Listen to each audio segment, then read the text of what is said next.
everybody. Welcome to Inside the Perimeter Roof and Renovate. This is our monthly podcast, and we're excited to be here.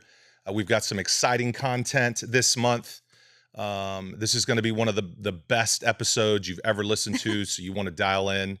I've got my lovely wife and the VP of our company, Patricia, is with me today. Whoop, whoop.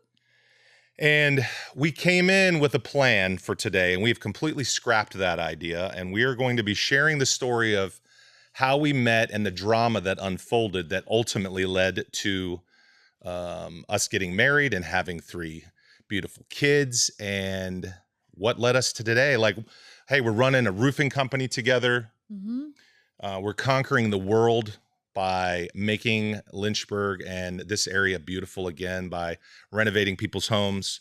We do so much more than roofing, but we're going to get into those details later. Right now, I want to get into the juicy, good stuff, which is... Hopefully not so juicy. But there could be some very healthy tension in this conversation, as there always is in our marriage, and as there should be in every healthy marriage. Healthy conflict is actually really good. Yes. Just so you know, my wife and I are 2 very different people. We're always seeing things from different perspectives. And we've gotten much better at working together. Yes. To make a difference. Absolutely. All right. So how are you feeling about today's message, Patricia? I'm a little nervous because this is very much like on the spot. Mm-hmm. And I prefer structure versus your spontaneity, but that's okay. I'm pivoting. Guys, remember Ross? Pivot. I'm pivoting right now. Yeah. They never did get that couch up the stairs. They cut it in half. All right. So let's talk about how we met. So both of us went to Liberty University, and we met as acquaintances through friends a couple of different times on campus. And I remember your roommate always told you how hot I was. Yes. And I remember you saying, or at least so you say, that you were like, oh, whatever. And It's I true. don't think that was a thing. I think you're just trying to cover it up because you just want to keep me humble. But I'll let you think that. And so I remember we really got to know each other because I liked your roommate in college. Yeah. You guys lived off campus, and so I started coming over to your apartment. But your roommate was dating somebody else, and obviously I didn't care because she was showing me that she was showing me signs that she likes me. And that's where you and I became really good friends. Or maybe you read into those signs? No. Okay. Yeah. And so you and I became really close friends. We started hanging out more. I got to know all of your roommates who you're still good friends with to this day. Mm-hmm. And then this girl that I liked, she ended up getting engaged over Thanksgiving break. And I was very confused about that because I had no idea it was that serious. And you and I were at Billy Joe's Ice Cream. Oh, I remember that. And it was just the 2 of us because everybody else had left. And I remember you asked me, so what's going on? Because I think you could tell that I was not doing hot. And you were so a little off, yeah. I was a little off. And so then all of a sudden, this woman sitting across from me, I saw a completely different side of you. I remember I was like, yeah, I'm confused about, this girl. And you were like, well, God's not the God of confusion. And I was like, wait, what? And so then I saw the counselor wisdom side of Patricia. And that was when our friendship really started to, move in the direction of, wow, this is a person that, Mm-hmm. I want to get to know better. All right. So then where did we go from there? We became very good friends, and we both were actually interested in other people. I was even dating someone at the time. And we just stayed really good friends for a good bit, and we were talking about our dates, our potential future mate one day down the road, that kind of relationship. So it was very platonic, very genuine. We were thinking of each other very much like, hey, this is like a good brother sister relationship. Yeah, and I didn't have any sisters, so Yeah. I had all brothers. Yeah. Yeah, and at the time we were hanging out with a big group of people. I had walked onto the football team at Liberty, and so I was on the football team, and there was a big group of us that really started hanging out and becoming really close. And I remember while we were hanging out, I had several people come up to me and say, "Hey, have you ever thought about, you know, being more than just friends with Patricia?" And at the time, I was like, "No, I haven't thought about that at all," because again, we were dating other people, and so my roommates at the time also were telling me the same thing because we were close. He was always hanging out at our apartment. So, yeah, it was kind of a common thread running on both sides. Mm-hmm. And so this is where things changed. My good friends were in town, and my good buddy from Oregon had come to visit.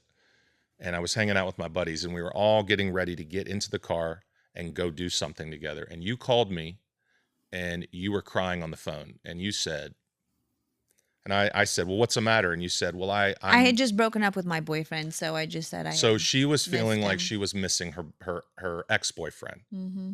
And I said, "Okay, well, let me come over and I'll take you out and you'll forget all about it." Because that's the good friend that I was. And then I remember when I said that right away and I was ditching all the boys, they were like, "Ooh." And I was like, "No, it ain't like that." So I went over, picked you up. We were driving on 501 going to Big Licks. And I remember it was like a full moon or something because the moonlight was coming in the car. And I remember you had on a red baseball cap and a hoodie. And all of a sudden, I'm driving and I look over and the moon's hitting you. And all of a sudden I have these feelings for you. And I'm like, what the heck was that? Yeah. And we get to Big Lick and I couldn't shake it. And I was acting all weird. He was so off that I looked at him and I'm like, what's wrong with you? Like, why are you acting so weird? Not fully knowing what was going on the other side. Yes. I was annoyed with myself. I was like, I don't want to feel this right now. Yeah. And so shortly after this, my feelings were not going away. Well, your ex-boyfriend had accused us many times of liking each other up to that point, which was not true, even though he did put it in our head a lot. And technically his we went fault. to campus church. We all went to campus church on LU campus. And I remember we all sat together and I got up to use the restroom in the back of the while the service was taking place. And when I came out, your ex-boyfriend came up and shouldered me like he wanted to fight. So I was like, all right, let's take this outside. And then you see this huge crowd leaving campus church to come outside to watch what's going to go down. Well, there was I'm words mortified. exchanged. There was words exchanged. Nothing actually happened. It was just a bunch of drama. And I remember, though, he had accused me of liking you, and it was the first time I lied. And I said, no, I don't, but I did. And so after campus church, you and I rode together to Dunkin' Donuts, which used to be on Ward's Road. And that was the hot spot back in the day. It's where Little Caesars again, this is back in 1998, 99. 98. Yeah. And so all of our friends were meeting us at Dunkin', and I pulled up behind Dunkin' Donuts. I was like, hey, can I talk to you for a minute? And I said, hey, I think I might like you more than friends. And of course, I just thought that you would reciprocate this feeling, and you were like, what are you talking about? Yes. And so I was taken off guard. I got my feelings hurt. And at that point, he says, well, forget everything that I said. And which is what every guy would say. Right. If they didn't, Could you just find a ride home? No. Yeah. That's not what I said. No. Hold on. We went inside Dunkin', and I couldn't shake it, so I asked my buddy if he would take you home, And he said yes. So I got you a ride and then I left. Mm-hmm. But then we didn't talk for 3 weeks. And it was like, our friendship at that point was in jeopardy. It definitely changed. And that was my main concern of him bringing up that topic because we were such good friends. I did not want to jeopardize our friendship. And I didn't feel like that at the time. And so I didn't want to just jump into something without having clarity or focus and feelings. Yeah. So I was being true to myself. But when Cupid comes along, what do you do? So 3 weeks later, my good friend, and if you're hearing this, I love you. But my friend definitely had feelings for Patricia, and you were tutoring him in math, but he was a loyal friend, and he called me 3 weeks later and told me, hey man, I don't know what's going on with you and Trisha, but you need to make this right because she's really upset about it. And I said, all right.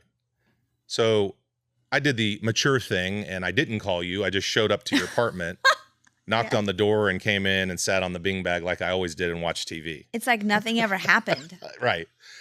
So yeah, there was some avoidance there. And I remember you came out, you were pretty upset. And when you get upset, you clean. Mm-hmm.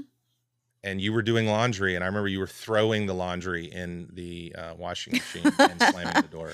I was making a point. Yeah. And so crazy thing is, though, I thought I could just get over it, but I couldn't. These feelings were not going away. Mm-hmm.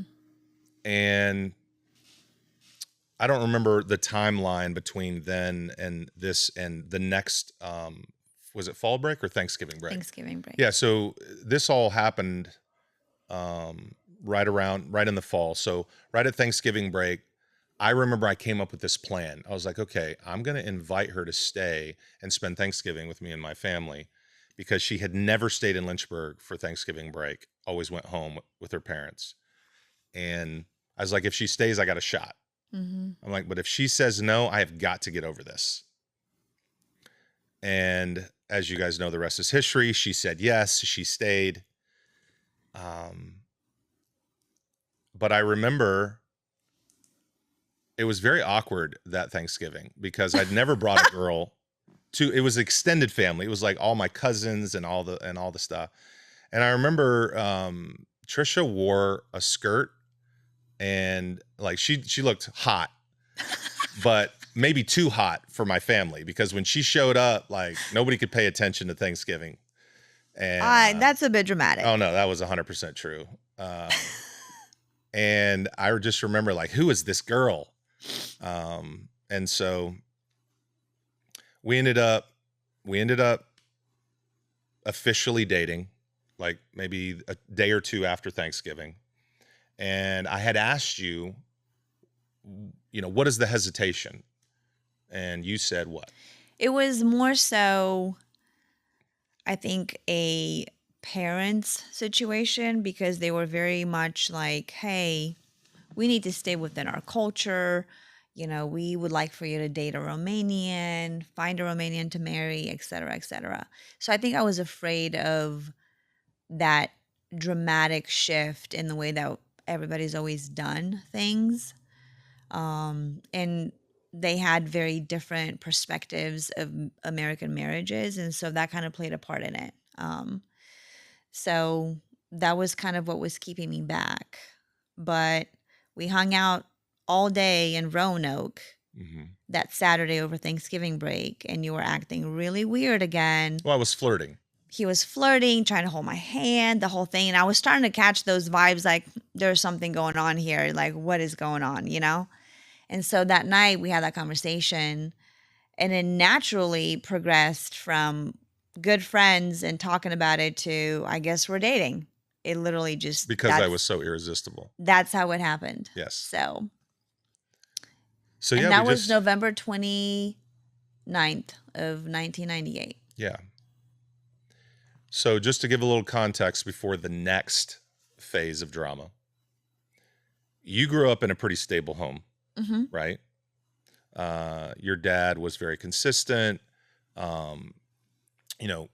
very Christ-focused. You guys grew up, of course, in the communism in Romania. And so All of that really drew you together as a family. Mm-hmm. And I think your parents did a great job, at, laying the foundation for you and the principles that you live by and all those things.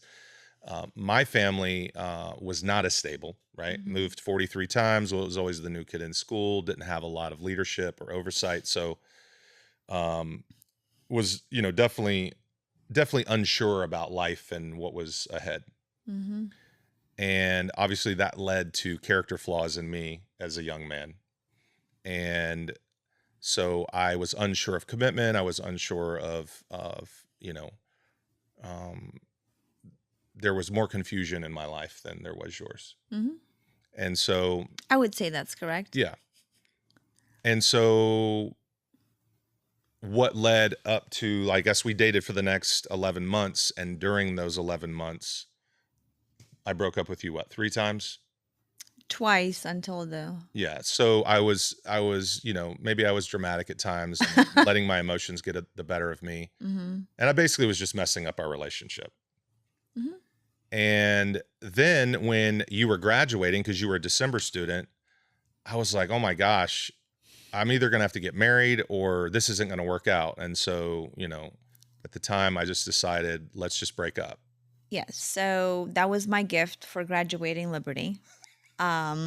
Everybody hates me now. So I finished and graduated in December of 99, and I was planning on going home for 2 weeks to visit my family and be there for Christmas. And Yes. before I was going home, I was coming to say goodbye to him and et cetera, et cetera. And he lived in an apartment below where his family lived. And so we had that conversation. I think I knew what I wanted and I knew the next step. Again, the difference in the way that we operate and the way we're wired.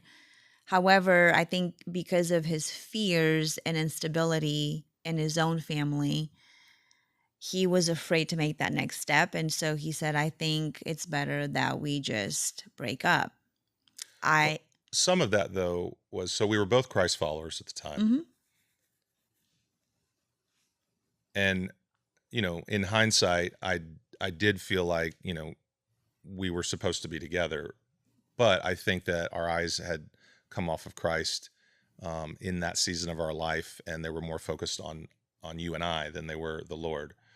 And so I think that brought some confusion as well. And when we broke up, in my heart, I remember thinking, I need to know for sure that this is, am I supposed to marry this person 100%? Yeah. And that wasn't quite clearly communicated to me. It was just, hey, let's just break up, And so I remember the way that I felt, and I was angry.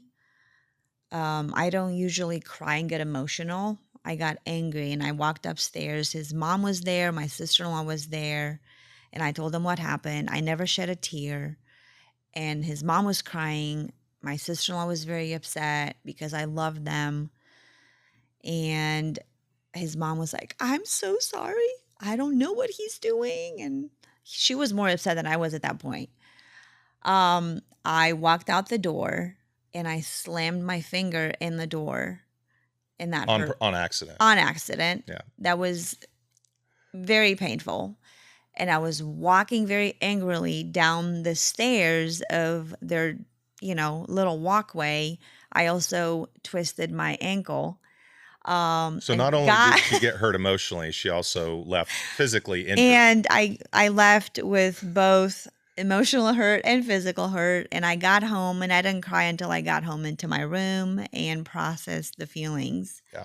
And then left a couple of days later to be in Ohio for 2 weeks. Yeah, because she was done with college and I still had another semester. And my position in the whole thing was, okay, if I thought this was God's best for me and he's got something even better, I'm on board and I'm fully expectant. So that was my position that whole 2 weeks. And so I started kind of moving on mentally and emotionally with that perspective. Meanwhile, I was not in that place. I realized about 2 or 3 days later that I was miserable. And I remember my mom even saying, what is wrong with you? You look depressed. And I had multiple people notice that I was, not doing well. I just didn't look very happy. But I went to this girl at Master Cuts at the mall all through college, and her and I had basically become acquaintance friends. But I remember she was super sarcastic, and we really got along, and always had fun going to get my hair cut. And I remember I went to go get my hair cut, and she said the same thing. I walked in, and she's like, "You look horrible." And I was like, "Oh, what are you talking about?" And she's like, "I don't know. What's wrong with you?" She's like, "Tell me all about it." So I went, I'm getting my hair cut. It's like a classic movie. And I basically tell her everything that happens. And she says, "You know what you need to do? You need to marry this girl. You need to buy a ring and go marry this girl." And I was like, and as soon as she said that, I was like, "You're right." I do. Like, what am I thinking? So I literally went straight from there. I started writing Patricia cards and I mailing her received cards. 3 cards during 2 weeks. Yeah, I started mailing her cards, and I bought an engagement ring while we were broken up. Talk about being confused Yeah. while I'm receiving these cards. And he did call me a few times and said, "Hey, just checking in on you. Just don't want you to forget about me." And I'm Yeah. thinking in my head, this guy is crazy. Meanwhile, her parents are like, they hate me, like I broke their daughter's heart, which I totally get. And so she comes back because her lease didn't end. And so I still she, had 5 months left of my lease, and my really sweet good friend, her birthday was right before the New Year's, and so I was going to come home early and celebrate her. this was, so they were going to Outback. Well, Outback Steakhouse was my favorite restaurant in college. I worked there. And they were, Patricia and her friend were going to go to Outback for her birthday, And I wanted to come along, which in my mind, looking back, I'm like, dude, this is going to be awkward. But she said yes. And so so now it's the 3 of us at Outback, and we're still broke up. And I remember it was a little awkward, but I was over it. And when after that dinner, I said, "Hey, can we go out?" And she said no. Like, she totally turned me down. "No, we're not going out." And I was like, "Okay, well, what about a double date? Like, if we go with another couple?" And there was this married couple that we had gotten really close with, who were Liberty grads. And she said, "Sure." Well, this was Y2K. Okay. This is literally the week of when the world is supposed to end.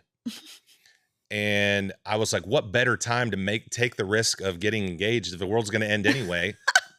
So it was like, Philip is a risk taker. all the stars were aligned, and literally, because we went to the Roanoke Star with them, and it was freezing that night. Mm-hmm. And keep in mind, we're still broke up.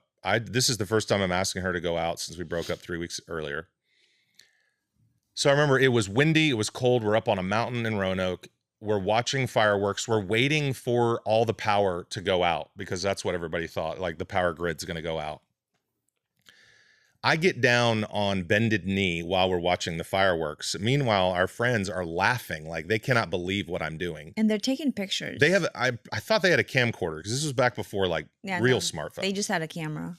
And they had a camera. They're taking pictures and they are laughing, and I'm watching them laugh. And I'm down on bended knee. I have my ring. I have the ring out, and I'm pulling on Trisha's jacket sleeve. And she's like, "What are you doing?" "I'm trying to watch the fireworks." So finally, Focused person. So I just don't give up. Finally, she looks over. She looks at the ring, and she's like, "Is this a joke?" And in that moment, I was like, this might not have been the best plan. But 15 minutes later, because she did not say yes right away. Meanwhile, there's 50 people that were watching fireworks who all were waiting for a response. And when it didn't come, it's like that movie where you're just like, oh my gosh, this is super awkward. Well, they all turned their way and did their thing. We lived this moment. Okay. And 15 minutes later, when she realized it was real, she said, it wasn't quite 15. It felt like an hour, but it could have been 5 minutes. But either way, she said yes. We got engaged. And I remember sweating bullets when I was realizing this might not go the way I want. We also drove in the same car together, all 4 of us. So. And this was before Uber, so I would not have been able to get out of that ride back unless, Mm-hmm. Yeah, so we were engaged, and we were engaged for 5 months. Yeah. And then we got married. We did, and we kept our eyes on the Lord after that. We stayed committed, and I still wanted to elope, And Trisha was like, Literally no, we're going to be strong. We're going after to wait 5 months. I was like, all right, cool. after that whole entire ordeal, I'm thinking, I waited 23 years. We're going to have a wedding. You know, you got to celebrate. And he's Yeah. like, I really want to elope. And I'm like, I don't think so, buddy. We are not eloping. Yep. So, Now, we did have premarital counseling during that time. which was amazing and Highly crucial. recommend that to any couple. Now, my mentor in college, Dr. George, he has passed on since then. He was an incredible man of God, and I would go to him a lot at Liberty and talk through a lot of different things. He did premarriage counseling for about 30 years or so for a lot of his students as a gift to them. Yeah. And he did hours, and he knew me really well. He didn't really know Philip. So he said yes to the commitment. I remember And he was a military guy.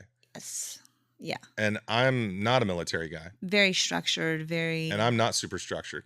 yeah. So I remember when he kind of looked me in the eye, you know, like man to man, and said, hey, Philip, I'm 3 doing this as a strikes. ministry, but you get 3 strikes. You get 3 strikes and you're out, and I'm done. Yeah. And I was like, all right, I can handle this.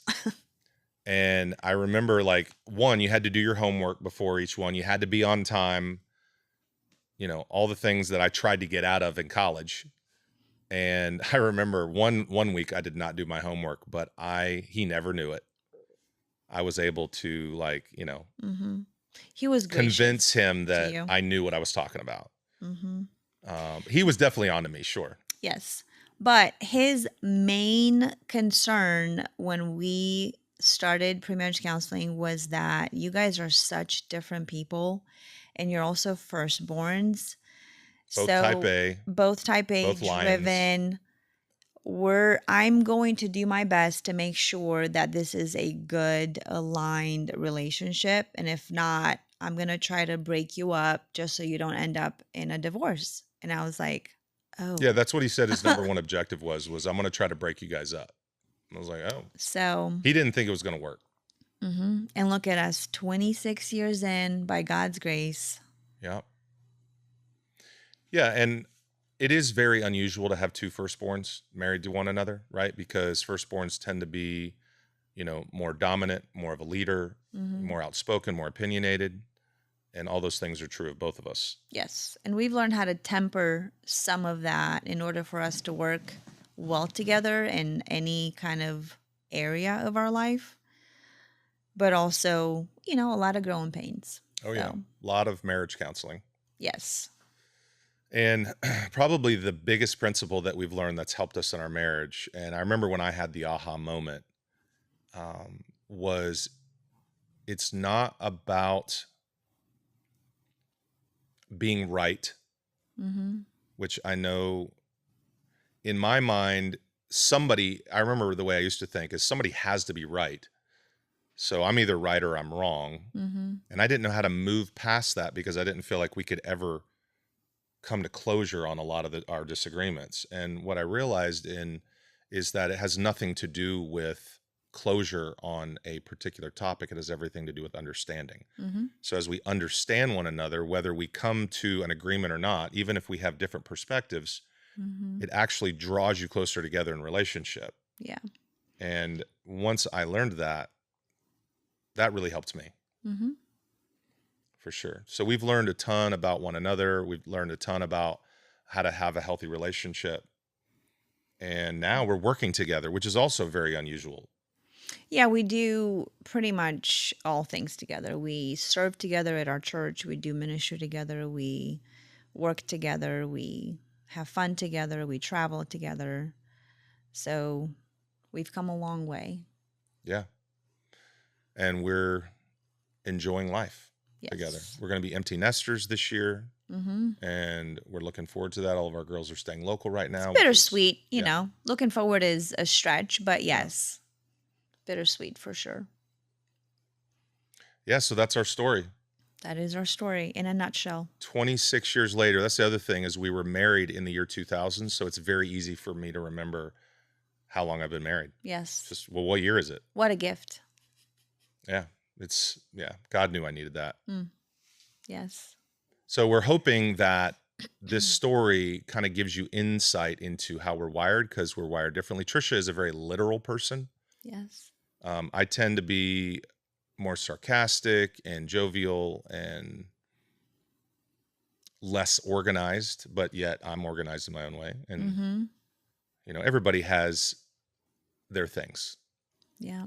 But we love being together and we love working together. And we're excited about what God is doing at Perimeter. We're growing. We've got a great team. And we're thankful that we could share our story. We hope that you guys enjoyed it. Yeah. And there you have it, folks. Yeah, absolutely. For all of you on the outside, this is Inside the Perimeter, Roof and Renovate. We'll see you next time.